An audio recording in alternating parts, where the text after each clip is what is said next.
Welcome les copains. Aujourd'hui je vais vous parler de toutes mes lectures de ces derniers mois et plus particulièrement de décembre et janvier. C'est vrai que j'ai eu un peu plus de temps pour lire pendant les vacances, ça m'a fait du bien et donc je vais vous parler de tous ces livres. Je lis beaucoup sur ma Kobo, franchement j'ai eu un gros coup de cœur en ce moment pour ça parce que c'est hyper pratique, tu l'emmènes partout, ça coûte moins cher d'acheter des livres sur la Kobo. Enfin bref, il y a plein d'avantages, donc voilà, j'adore. J'ai payé cette Kobo, pour ceux que ça intéresse, 70 €. Je pense pas vous faire de vidéo spécialement sur ça. Il y a celles de Nin qui sont très bien faites, j'essaierai de vous les mettre. Je l'ai payée en reconditionné, donc bénef, et elle marche très bien depuis 3 ans, donc voilà.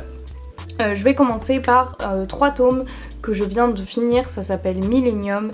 C'est écrit par Steg Larsson, je suis désolée pour ma prononciation qui est suédois. C'est en fait 3 tomes un peu de romans policiers. Le premier, je dirais que c'est vraiment un roman policier dans le sens où il y a vraiment tout le fil conducteur des romans policiers, et après les 2 autres c'est plus un roman d'action, et les 3 se suivent. Il y a eu d'autres tomes qui ont été écrits par un autre auteur car l'auteur est décédé juste après avoir offert en fait ses ouvrages à son éditeur. Je trouve ça assez fort. Je sais pas quoi penser du 4e. Je pense qu'il faut plus le considérer comme une fiction à part parce que c'est pas écrit par l'auteur, mais je veux pas partir avec un mauvais a priori parce que peut-être que les autres tomes sont très bien quand même. Donc ça raconte l'histoire un rédacteur du journal Millennium, qui est un journal qui parle un peu d'économie et politique, enfin pas mal de sujets, qui va être plongé dans une sorte d'enquête, et parallèlement il y a l'histoire d'une autre fille qui s'appelle Lisbeth Salander et qui est un peu spéciale, et je veux vraiment pas trop vous en dire, mais je vous conseille énormément de lire ces livres parce que il y a aussi le domaine, on va dire, de la trilogie. Je sais pas comment expliquer, mais vous savez, quand on a un roman policier, souvent c'est un tome, donc t'aimes bien les personnages mais tu peux pas t'attacher à eux. Là en l'occurrence tu peux t'attacher à eux parce que c'est sur 3 tomes et ça va pas que concerner des enquêtes extérieures mais aussi des enquêtes qui concernent la vie des personnages, et je veux vraiment pas vous spoiler parce que plus j'en dis et plus vous serez susceptible de comprendre, mais j'ai beaucoup aimé ces livres et je vous les conseille énormément. C'est des très gros tomes, attendez je vais aller vous chercher parce que ma mère les a en version vraie je crois, donc ils sont vraiment assez grands, ils font je crois autour de 1000 pages, et moi enfin en poche 2000 pages, mais ça se lit assez rapidement. Dans le sens où c'est pas de la lecture complexe comme dans les classiques ou quoi, c'est pas de la lecture lourde, c'est vraiment c'est efficace, il n'y a pas 36 000 figures de style quoi. Par contre c'est vrai qu'au milieu du 2 et au milieu du 3 je trouve ça trop longué, je pense que le tome 2 et le tome 3 auraient pu se faire en un tome. Si vous les avez lus, dites-moi ce que vous en pensez, mais je trouve que vraiment il y a trop d'affaires des fois un peu surréalistes, mais sinon c'est des très bons livres, et pour moi ça égale pas certains romans policiers que j'ai déjà lus mais j'ai quand même apprécié. Ensuite je vais vous parler d'un livre que je n'ai pas aimé, ça s'appelle La Veuve. C'est ma soeur qui me l'a offert à Noël, bon vous inquiétez pas, elle ne sera pas vexée parce que moi même si j'aime pas le livre, je trouve ça intéressant de le lire. Je suis très compliquée en termes de romans policiers. J'ai pas de mal à adhérer dans les romans policiers, mais j'ai souvent du mal à aimer la fin, et si j'aime pas la fin, le roman va être gâché pour moi. C'est pas une question on va dire d'affectif, dans le sens où c'est pas parce qu'un personnage finit avec telle ou telle personne que je vais pas aimer le roman, plutôt en termes du fait d'être déçue par la fin. En l'occurrence là j'ai trouvé que c'était très simple et j'ai pas trouvé ça incroyable. C'est comme j'avais lu Douce Nuit je crois, non je sais plus, qui est sorti en film et j'avais pas du tout aimé. Je trouve que c'est des romans qui, je sais pas pourquoi, reçoivent des prix ou quoi, alors que en fait la trame n'est pas dingue, et en fait c'est longué pour arriver à la fin à un truc que t'avais prévu dès le début du roman, et genre t'es pas surpris, et en fait même des fois t'es surpris parce que tu t'imaginais pas un truc aussi simple, mais genre c'est pas le but. C'est beaucoup blabla pour rien. Après peut-être que le style est beau dans la version originale, dans le sens où c'est des versions traduites, donc peut-être que ça joue aussi sur le fait que j'adhère moins au style de l'auteur, mais voilà, j'ai été super déçue, je ne vous le conseille pas, perte de temps. Ensuite je vais vous parler de romans romantiques. Alors Pourquoi ? Parce que c'est vrai que moi j'aime bien changer de style de roman. Mes romans préférés c'est les romans policiers et j'aime bien aussi les romans qui parlent on va dire d'amour et tout. Mais encore une fois je suis vraiment très difficile là-dessus parce que j'aime pas du tout les histoires pas réalistes ou quoi. Les livres que j'avais lus en vrai d'un roman on va dire de série vraiment consacré à une histoire d'amour c'était After. After j'avais bien aimé mais j'ai toujours trouvé ça un peu longué. Mais franchement, je m'attendais à pire, donc j'ai décidé de lire d'autres romans. Il y en a un vraiment pour lequel j'ai eu un coup de cœur, c'est November 9, donc 9 novembre, avec le bon accent français. 9 novembre, ça raconte l'histoire de Fallon et je ne me souviens plus du nom du garçon parce que je l'ai lu il y a 2 mois, qui se rencontrent. Et en fait, pour diverses raisons, ils se retrouvent à un moment de leur vie, je crois qu'ils ont à peu près mon âge, où chacun va partir à l'université, où ils ont pas possibilité de vivre leur histoire, et ils décident tous les ans de se retrouver à la même date, pendant 5 ans je crois, et d'à la fin voir comment ça se passe, s'ils arrivent à rester ensemble. Évidemment tout va pas se passer comme prévu, il y aura des hauts, des bas, et ce que j'ai beaucoup aimé dans ce roman c'est que il n'y a pas de clichés ridicules, il y a vraiment, en fait t'es surpris, et ça c'est prenant on va dire, c'est pas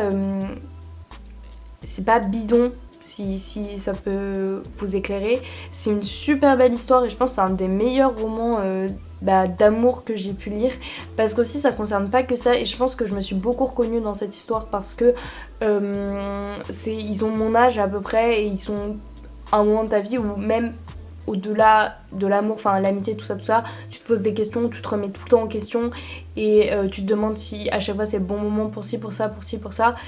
Et aussi ça parle d'orientation professionnelle, enfin vraiment ça ouvre beaucoup de possibilités, ça parle des relations avec ses parents et je sais pas, mais j'ai adoré ce livre et je vous le conseille énormément et vraiment lisez-le s'il vous plaît et dites-moi ce que vous en avez pensé. En plus je crois pas que ce soit un roman hyper connu, enfin en tout cas j'en avais jamais entendu parler. Je me suis enfin mise à lire un classique, des romans d'amour dont j'ai entendu énormément parler depuis des années, donc j'arrive après la bataille, c'est Did I Mention I Miss You et Did I Mention I Love You, désolée pour mon accent. Et le troisième tome qui je ne sais plus comment il s'appelle. Alors je vais pas vous mentir, j'ai l'impression que ce genre de livre j'oublie direct ce qui s'est passé, je serais capable de le relire 3 fois, donc je me souviens même plus comment ça se termine, alors je l'ai lu en décembre, mais j'ai beaucoup apprécié. Je pense pas avoir autant apprécié qu'After, parce que After il y a quand même plus d'histoire et j'ai eu l'impression des fois en fait de retrouver le même tome qu'After. Je sais pas lequel a été lu avant ou après, mais c'est vraiment le cliché du mec le mec méchant et la fille gentille, et moi c'est vraiment, ça m'énerve ce genre de choses. Mais bon après voilà, ça arrive dans certains livres, c'est pas pour autant que je vais juger ce roman. J'ai beaucoup aimé, franchement, je sais pas comment expliquer, mais c'est un livre qui a été écrit par une personne assez jeune. Après ça fait plusieurs années, une personne qui avait mon âge je crois, donc je vois un peu la différence aussi, le temps qui est passé et certains trucs qui sont plus forcément d'actualité. Mais par contre je trouve que quand même c'est assez réaliste au niveau de la vie des adolescents et tout ça. Ça aborde pas mal de questions, ça parle pas mal de Los Angeles et c'est vrai qu'en ce moment je sais pas pourquoi j'ai super envie d'aller à Los Angeles alors que c'était pas une ville qui m'attirait avant. Peut-être que ce livre y a contribué. Il y a pas mal de choses que j'ai aimées dans ce roman. Je sais que j'ai eu envie de le finir, donc ça montre que, et je l'ai fini en 2-3 jours les 3 tomes, donc ça montre que vraiment j'étais prise dans l'histoire. Donc je vais quand même vous faire un point sur l'histoire parce que j'allais oublier et c'est un peu con. En gros c'est l'histoire d'une jeune fille qui va chez son père qui n'a pas vu depuis longtemps parce que ses parents sont divorcés, et en gros il commence à se passer des bails avec son demi-frère qui n'est pas son frère de sang, je tiens à le préciser quand même. Et en fait ça parle aussi beaucoup de l'éthique et de quelles sont les limites à notre société, et moi je l'ai vraiment pris comme ça parce que évidemment il va y avoir cette question de c'est son demi-frère et je trouve ça assez fort parce que elle parle aussi ça parle aussi des relations avec tes parents et je m'attendais pas à ça en fait, je m'attendais pas à des claques aussi violentes des fois parce que c'est vrai que je pensais que ce serait complètement surfait et naïf alors qu'il y a vraiment des questions derrière et donc ça j'ai apprécié. En soi je vous le conseille si vous avez envie de vous lire un livre qui prendra pas trop la tête non plus mais qui vous fera pas non plus vous sentir bête, c'est à dire que voilà c'est pas non plus trop simplé dans l'écriture et dans le fil narratif. Ensuite j'ai lu 2 livres, donc oui c'était 2 tomes, c'était Le Marchand de Sable, je suis tombée un peu par hasard dessus, j'ai lu le tome 1 et le tome 2.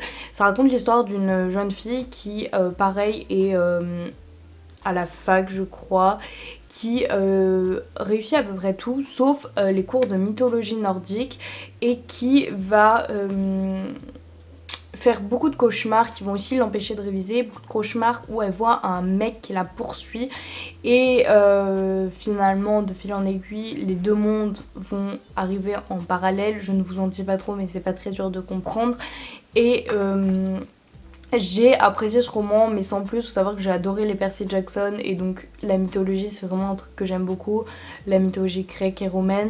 Après la mythologie nordique ça m'intéressait mais je sais pas, il y a un truc qui m'a dérangée, j'ai bien aimé ces livres mais j'étais pas happée par l'histoire, je trouve que je sais pas mais il y avait un truc qui faisait que j'étais pas passionnée donc si vous les avez lus pareil n'hésitez pas à me dire.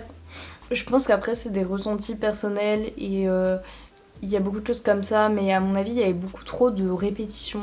Ça veut dire que l'histoire, je voyais pas où elle allait nous mener en fait. C'était des répétitions, des répétitions, des répétitions. C'était tout le temps un peu la même chose. Mais c'est quand même un bon livre. Voilà, faites-vous votre propre avis dessus, je pense. Je vais juste vous parler d'un dernier livre que je n'ai pas fini parce que je trouvais ça assez intéressant quand même de vous parler de pourquoi parfois je finis pas certains livres. Ça s'appelle La folie la plus sage de Charlotte Orcival. C'est l'histoire de 2 personnes qui tombent amoureux à Paris et qui ont chacun leur vie de leur côté. En fait, de base, vraiment, le synopsis me paraissait super cool. J'avais super hâte de lire, j'avais que des bons avis. Et en fait, quand je l'ai lu, j'étais... Vraiment, je me suis dit, mais c'est nul. Vraiment, c'est nul. J'ai trouvé ça pas mal écrit, mais... En fait, le point de vue est super bizarre et je vous invite à le lire pour que vous compreniez ce que je veux dire. Mais c'est un point de vue extérieur qui en même temps se veut assez intime. Enfin, je sais pas, mais vraiment, j'ai pas accroché du tout. J'ai essayé, mais je comprenais rien en plus. C'est pas que l'histoire est compliquée, mais genre, si ça part dans tous les sens. Enfin bref. Je pense que c'est un style hyper particulier, j'ai du mal avec les styles un peu différents, mais n'hésitez pas à le lire quand même et à me dire si vous me conseillez de le finir, mais franchement j'ai trop du mal. J'espère donc que cette vidéo vous aura plu. J'ai essayé de vous parler de mes dernières lectures parce que je me voyais pas non plus parler de livres que j'ai lus il y a 6 mois et en plus vous avez remarqué que j'ai des petites pertes de mémoire, je ne me souviens de rien à chaque fois sur les livres. N'hésitez pas à vous abonner à ma chaîne, je vous retrouve demain pour un vlog. N'hésitez pas aussi à vous abonner à mon Instagram, à me dire vos livres préférés, vos livres que vous me conseillez, je note et faut que je les lise. J'espère vraiment que ça vous plaira et voilà, je vous fais de gros bisous et bye là.